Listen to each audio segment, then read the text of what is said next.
शिक्षक दिवस के उपलक्ष्य में हमारे साथ में हैं गरखा के प्रधानाचार्य डॉक्टर कुंदन प्रसाद जी।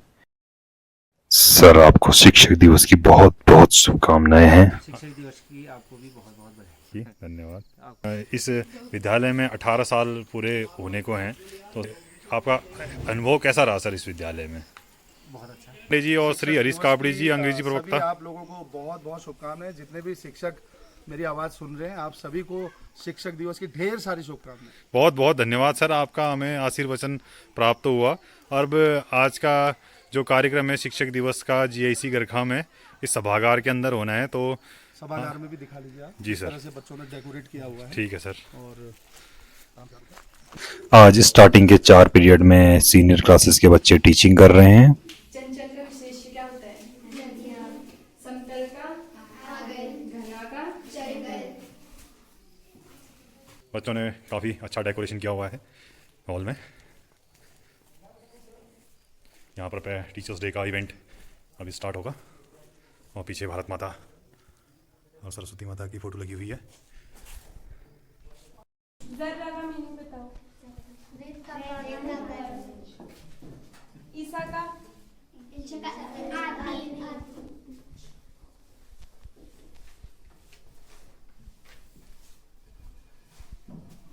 अच्छा वाक्य प्रयोग करना, ठीक है। एकता में शक्ति होती है। एक और एक मिलके 11 होते हैं।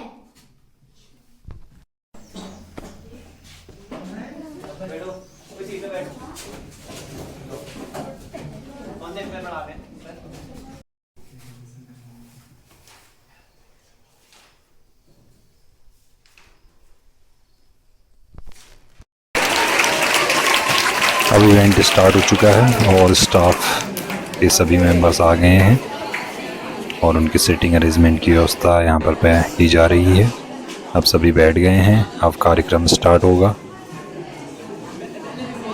भारतीय धर्म में कोई भी कार्यक्रम शुरू करने से पहले सरस्वती माता के सामने पर दीप प्रज्वलित किया जाता है। आज डॉक्टर सर्वपल्ली राधाकृष्णन का जन्म दिवस भी है, जिनके आगे भी दिया जलाया जा रहा है प्रधानाचार्य जी द्वारा।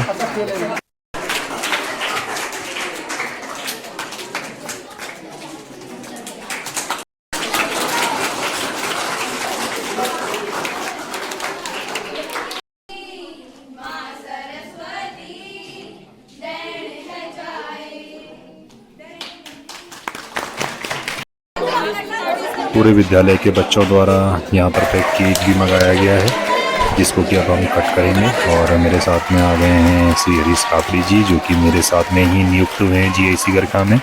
हमने यहाँ पर केक काटा और हमारे बच्चे बहुत ही प्यारे हैं, जिन्होंने कि इतना अच्छा अरेंजमेंट किया हुआ है। और गिफ्ट में टीचर्स को 2-2 पेन भी गिफ्ट कर रहे हैं। गिफ्ट देने के बाद बच्चे अब टीचर्स के लिए नमकीन, मिठाई और केक और कोल्ड ड्रिंक लेके आ रहे हैं।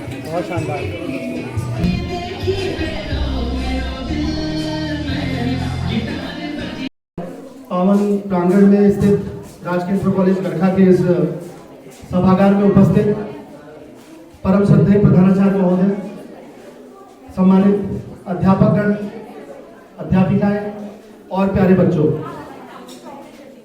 जैसा कि आज विदित है कि आज हम शिक्षक दिवस के अवसर पर इस सभागार में एकत्रित हुए हैं। सर्वप्रथम मैं अपनी ओर से आप सभी गुरुजनों को शिक्षक दिवस पर शुभकामनाएं अर्पित करता हूं, शुभकामनाएं देता हूं। और कहीं ना कहीं ये मेरा आकांक्षा रहेगी कि आप लोगों का जो सभी गुरुजनों का जो भविष्य रहे वो उज्जवल रहे।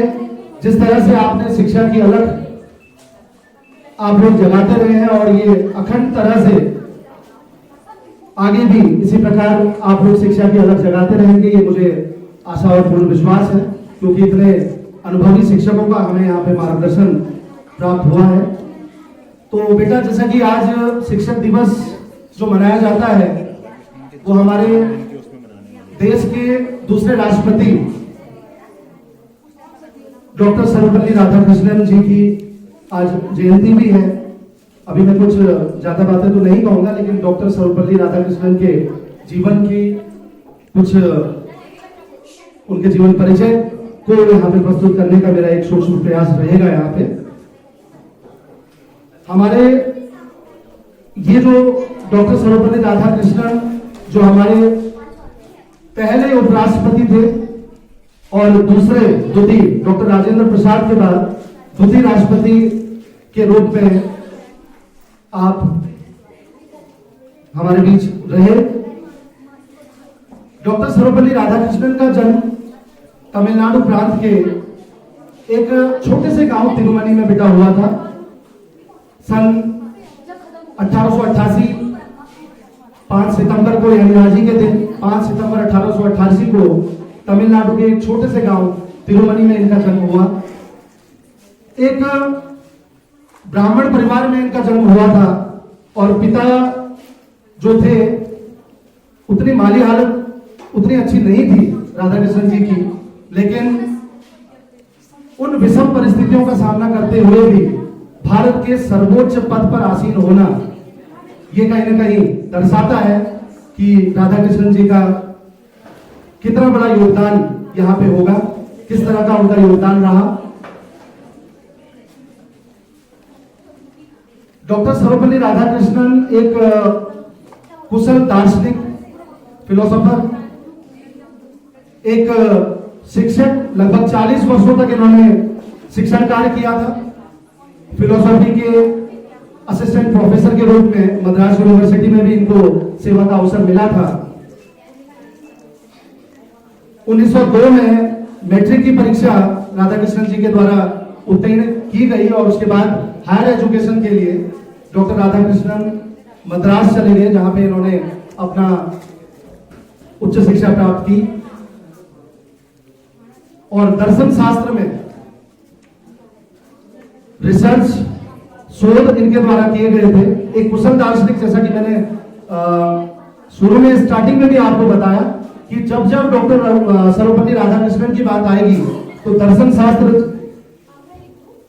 सदैव उनके साथ जुड़ा रहेगा, क्योंकि दर्शन शास्त्र के वो एक प्रकांड विद्वान भी थे और मद्रास यूनिवर्सिटी में ही उन्होंने सहायक प्रोफेसर के रूप में अध्यापन कार्य भी किया लगभग 40 वर्षों तक। और जब वो एक छोटी सी एक बात और है जहां तक मैंने उनकी जीवनी पढ़ी कि 16 वर्ष की अल्पायु में ही उनका विवाह हो गया था। और आपको मैं बताऊं उनकी पत्नी की उम्र क्या रही होगी। अगर 16 वर्ष राधाकृष्णन जी को उस समय हुए थे जब उनका विवाह संस्कार हुआ था, तो मात्र 10 वर्ष की उनकी पत्नी थी। उस समय बाल विवाह का भी प्रचलन था और उनकी जो पत्नी थी उनकी उम्र जो थी वो 10 वर्ष थी।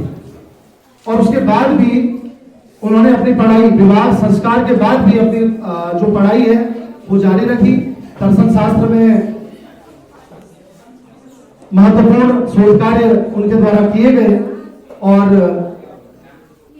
प्रारंभ में भारत के द्वितीय उपराष्ट्रपति के रूप में और उसके बाद भारत के द्वितीय जो राष्ट्रपति है उसके रूप में वो जाने गए, प्रथम उपराष्ट्रपति और द्वितीय जो है वो राष्ट्रपति। डॉक्टर सर्वपल्ली राधाकृष्णन जी के जन्मदिवस के उपलक्ष्य में मनाया जाता है और मैं यहाँ पर मैं बता दूँ कुछ बातें कहने के लिए आया हूँ कि आप लोगों ने यहाँ पर बहुत अच्छा कार्यक्रम सेलिब्रेट कर रखा है। हम लोग इतने विद्यालयों में रह के आए हुए हैं, लेकिन जीआईसी कक्षा का जैसा शिक्षक दिवस कहीं देखने को नहीं मिला।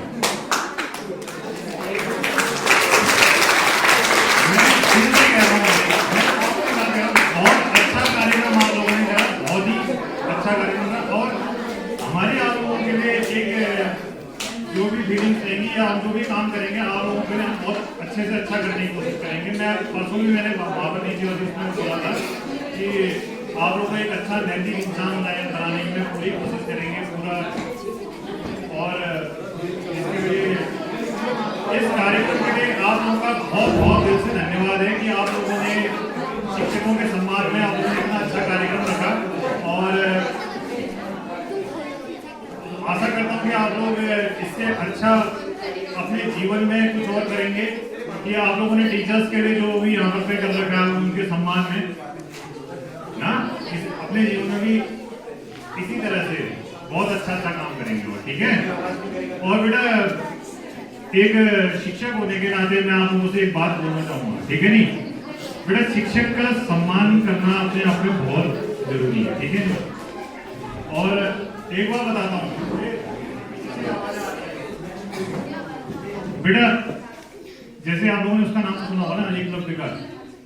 एकलव्य महाभारत की कहानी में आता है कि गुरु द्रोणाचार्य ने उसको अपना शिष्य बनाने से स्वीकार कर दिया था, भाई मैं तो राजा महाराजा के बच्चों को सिखाता हूँ, तुझे नहीं सिखाऊंगा। लेकिन उसने गुरु की प्रतिमा बनाई और सामने पर एक ऑब्जेक्ट बनाया और उसमें धनुर्विद्या सीखी, और उस धनुर्विद्या में उसने इतनी निपुणता हासिल कर ली कि वो उस समय का नंबर 1 का धनुर्धर हो गया, अर्जुन से भी आगे निकल गया।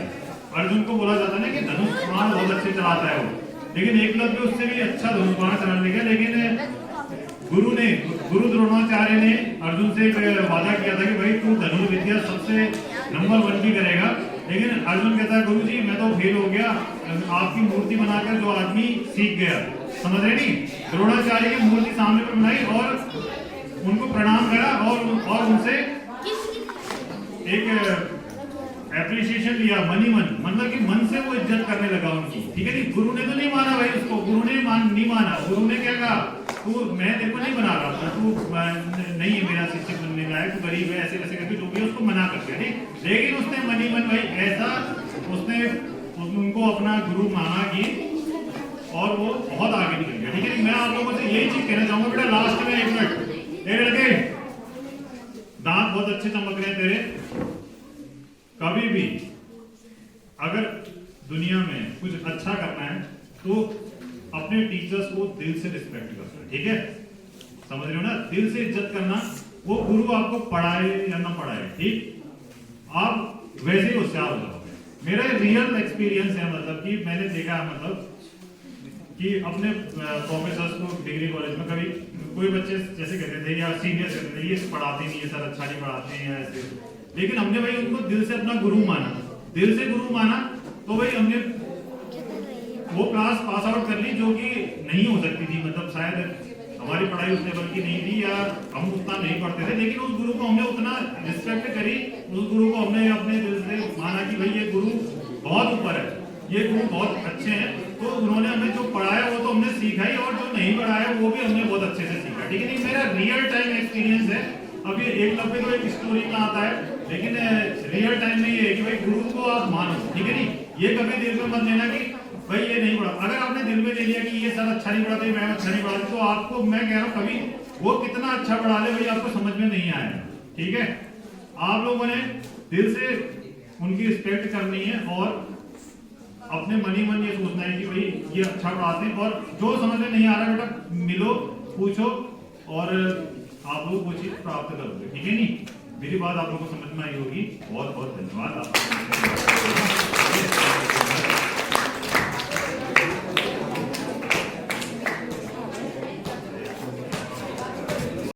अपने विचार व्यक्त करने के लिए एक शिक्षक को बुलाना चाहता हूँ जो कि कोई भी विज्ञान संबंधी प्रतियोगिता में अपना पूरा 100% देते हैं। एक बार जोरदार ताली के साथ आमंत्रित करना होगा नवीन जोशी सर को। इस प्रांगण में उपस्थित सभी विद्वान शिक्षक शिक्षिकाएं और प्यारे बच्चों, सर्वप्रथम आप सभी लोगों को शिक्षक दिवस की हार्दिक शुभकामनाएं। बच्चों कुछ संगठनात्मक कुछ प्रतिबद्धता के कारण पहले आप शांत हो जाएंगे फिर सुनाऊंगा। ये सत्य कहानी है और शायद आपको कुछ सीखने को मिले। एक विष्णु भगवान के भक्त थी, जो एक महिला ऐसी जिन्होंने भगवान विष्णु की बहुत जबरदस्त पूजा पाठ की, और उनकी भक्ति से वो जीवन में किस तरह से आगे बढ़ती है या नहीं बढ़ती है वो आप इस कहानी के माध्यम से समझेंगे। तो कहानी है एक महिला की जिनका नाम था सत्यभामा। शायद श्री कृष्ण भगवान की पत्नी का नाम भी सत्यभामा ही था। और एक ऐसी महिला जिन्होंने जीवन में भगवान विष्णु के अलावा किसी की पूजा नहीं की, और ऐसी पूजा उन्होंने की कि भगवान विष्णु उनसे काफी प्रसन्न रहते थे। मंदिर में जाती थी, घंटी बजाती थी और पूजा पाठ किया करती थी, और भगवान विष्णु की इतनी अच्छी पुजारन थी कि भगवान विष्णु उनसे काफी प्रसन्न रहते थे। तो एक दिन एक चोर ने उस महिला को देखा, सत्यभामा को देखा कि बड़ी सीधी सादी सी महिला है, इसको मूर्ख बनाना बड़ा आसान है, मैं इसको मूर्ख बनाता हूँ और देखो क्या खेल रचता हूँ। उसने उस महिला से कहा, तो उसने कहा कि सबसे पहले इस महिला से मिलने से पहले अगर मैं इस गेटअप में गया शायद ये मुझे पहचान लेगी मैं एक चोर हूँ। तो उसने अपना एक रूप धारण किया और वो बाबा बन गया। क्या बन गया? बाबा बन गया। देखो बाबा बनना बड़ा आसान है, लेकिन बाबा होना बहुत मुश्किल था। रावण भी वेश बदल के गया था, साधु का वेश बदल के, क्या लेकिन वो साधु था, वो केवल साधु बनकर गया था। आज आपने देखा बहुत सारे बच्चे टीचर बने थे, टीचर बनना आसान है लेकिन टीचर होना बहुत मुश्किल काम है। इसलिए सबसे बड़ी चीज है कि हमने वो चीज होना पड़ेगा न कि बनना पड़ेगा। तो देखिए वो व्यक्ति क्या बन के गया? बाबा बन के गया और उस महिला से कहा भिक्षाम देवी कि मुझे आपसे कुछ चाहिए। उसने कहा क्या लेंगे बाबा जी? पानी पिला दीजिए गिलास। तो जैसे ही वो महिला पानी पिलाने के लिए गई सत्यभामा, तो उसने कहा क्या आपने दीक्षा ली है?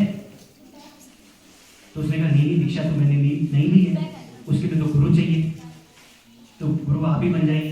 बिल्कुल बिल्कुल मैं आपको दीक्षा दूंगा, लेकिन दीक्षा तब दूंगा जब आप मेरे साथ एक जंगल में चलेंगी और जितना कुछ आपके पास धन दौलत वगैरह सब कुछ है वो आप साथ में लेके चलना पड़ेगा। उसने कहा बिल्कुल मेरे पास बहुत सारे गहने जेवरात जितने हैं सब लेके चलूंगी। उसने कोठरी बनाई और उस चोर के साथ जो बाबा बन गया था उसके साथ एक जंगल में चली गई। जंगल में उसने क्या किया? उस चोर ने सत्यभामा जी को एक पेड़ से बांध दिया और उसके बाद जितने गहने थे सारे ले लिए और उसने बोला बस अब तू इसी पेड़ से रहना, जब तक मैं नहीं आऊंगा तब तक यहाँ से भागना नहीं, खोलना नहीं, यही तेरी दीक्षा है। ये सारा सामान मैं लेके जा रहा हूँ और जब तक मैं लौटकर नहीं आऊंगा आप यहाँ से जाना नहीं। और वो चोर वहां से चला गया। चोर जाने के बाद लड़की के पिताजी काफी चिंतित हुए कि बेटी मेरी अभी तक आई नहीं है, कहाँ गई? और वो फटाफट घोड़े पे सवार हुए क्योंकि वो बहुत बड़े अमीर आदमी थे और बेटी क्या थी? भक्त थी। अब फटाफट उसने क्या किया? वो घोड़े पे बैठे और फटाफट अपनी बेटी से मिलने के लिए पूरा ढूंढा और बाद में पता चला कि वो किसी जंगल में एक पेड़ के नीचे वहां पर बांधा हुआ है। और उसने बोला अरे बेटी यहाँ क्या कर रही हो? फटाफट चलो मैं तुम्हें खोल देता हूँ और घर चलो, कोई चोर था तुम्हें मूर्ख बना के गया, तुम्हारा सारा पैसा भी लेके चला गया। उसने बोला नहीं पिताजी मेरे गुरुजी आएंगे वही मुझे खोलेंगे। तो पिताजी को निराश वहां से लौटना पड़ा। उसी के बाद देखा कि मंदिर में रोज घंटी बजती थी, पूजा पाठ होती थी, लेकिन आज कोई पूजा पाठ नहीं, कोई घंटी नहीं। विष्णु भगवान भी चिंतित हो गए। उसने बोला अरे नारद जाओ जरा चक्कर लगा के आओ, क्या स्थिति है? आज हमारे मंदिर में कोई हमारी पूजा पाठ नहीं कर रहा है, क्या है? तो नारद जी चक्कर लगा के आए और उन्होंने देखा कि सर आपके भक्त तो जो है एक पेड़ से बंधी हुई है, किसी चोर ने उनको बांध दिया है, उनको फटाफट जाके खोलो। तो नारद जी गए फटाफट खोलने के लिए, कहने लगे मैं तुम्हें खोल देता हूँ, मुक्त करता हूँ, एक चोर था तुम्हें मूर्ख बना के चला गया। और नहीं मेरे गुरु जी आएंगे वही मुझे खोलेंगे। और मेरे गुरु की महिमा देखो, आज तक कभी नारद जी के दर्शन नहीं हुए, आज देखो उन्हीं की कृपा से मुझे नारद जी के दर्शन भी हो गए। इतने बड़े देवता वहां से लौटकर ऊपर से मेरे पास आ गए। तो नारद जी निराश होकर चले गए, प्रभु तो खोल नहीं रही है, तो आप ही कुछ प्रयास कीजिए। तो विष्णु भगवान ने अपना अष्टरूप धारण किया, पूजाएं वगैरह तैयार की और पहुंच गए भक्त को दर्शन देने के लिए। उसने बोला मैं तुम्हें खोलता हूँ, तुम मेरी भक्त हो, तुम्हारे बिना मेरी पूजा असंभव है। तो जैसे ही विष्णु भगवान खोलने का प्रयास करने के, तो महिला ने क्या कहा नहीं आप मुझे नहीं खोलेंगे, मेरे गुरु ही मुझे खोलेंगे, मेरे गुरु ने मुझे कहा है, उनकी कृपा देखिए आज आप भी मुझसे मिलने के लिए आ गए। इतनी पूजा की तब तक कोई नहीं आया, लेकिन आज आप देखिए मुझसे मिलने आ गए, मेरे गुरु ही मुझे खोलेंगे।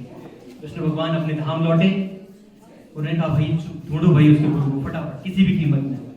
फटाफट नारद जी ने कहा कि गुरुदेव सत प्रणाम, आइए आपकी शिष्या इंतजार कर रही है। उन्होंने बोला माफ कर दीजिए, मैं तो चोरी चकारी में लगा हुआ हूँ, लेकिन जो मैंने काम किया वो गलत किया। फटाफट आके वो चोर जो है उनको खोलता है और खोलने के बाद कहता है मुझे माफ कर दीजिए, मैंने गलत किया। हमने नहीं गुरुजी आपने कोई गलत नहीं किया, क्योंकि उसके बाद सत्यभामा जी ने जो वहां पर लैंग्वेज कही, जानते हो क्या मंत्र कहा? अभी थोड़ी देर पहले मैं यहाँ से बोला, गुरु गोविंद दोनों खड़े काके लागू पाओ। गुरु जो गोविंद जी आपने बताई। देखिए सबसे बड़ी चीज है, गुरु ने देखो चाहे वो जैसा भी व्यक्ति हो, लेकिन दिल से उन्होंने क्या माना? उनको अपना गुरु माना। हर किसी ने कोई ना कोई गुरु बनाया, लेकिन सच्ची भक्ति गुरु के प्रति होनी बहुत जरूरी है। हनुमान जी ने भी गुरु बनाए, उन्होंने भी कहा भाई मैं भी गुरु बनाऊंगा कोई ना कोई। किसको बनाया गुरु? सूर्य भगवान को। हनुमान जी भी उड़ चले एक दिन सूर्य भगवान को गुरु बनाने, तो सूर्य भगवान डर गए अरे बाप रे आ गया, अब तो बड़ा हो गया, बच्चा ही था जब आ गया था सूर्य को निकलने के लिए, अब कहीं दोबारा न निकलने। उन्होंने बोला नहीं गुरुजी आपको गुरु बनाने आया हूँ, लेकिन बोला मैं तो सीधे चलता हूँ, कैसे ज्ञान दे सकता हूँ, रुकता नहीं हूँ। उन्होंने बोला कोई नहीं गुरुजी आप चलते रहिए, मैं उल्टा चलता रहूंगा, आपसे ज्ञान लेता रहूंगा, लेकिन गुरु आपको ही बनाऊंगा। तो लाइफ में जितने भी व्यक्ति हैं, चाहे भगवान श्री कृष्ण हो, प्रभु श्री राम हो, सब ने किसी न किसी को क्या बनाया है, गुरु बनाया है। इसलिए गुरु की बहुत बड़ी महिमा है। इसलिए लाइफ में एक गुरु सबका होना चाहिए, चाहे कोई व्यक्ति हो, किसी से आप जुड़े हो, लेकिन एक गुरु लाइफ में होना बहुत जरूरी है, जिसके माध्यम से आप जीवन में आगे बढ़ेंगे, कहीं भटकेंगे नहीं। ठीक है, तो गुरु की महिमा हमेशा अपने जीवन में उतार के रखिए और उसी के माध्यम से हम जीवन में आगे बढ़ सकते हैं।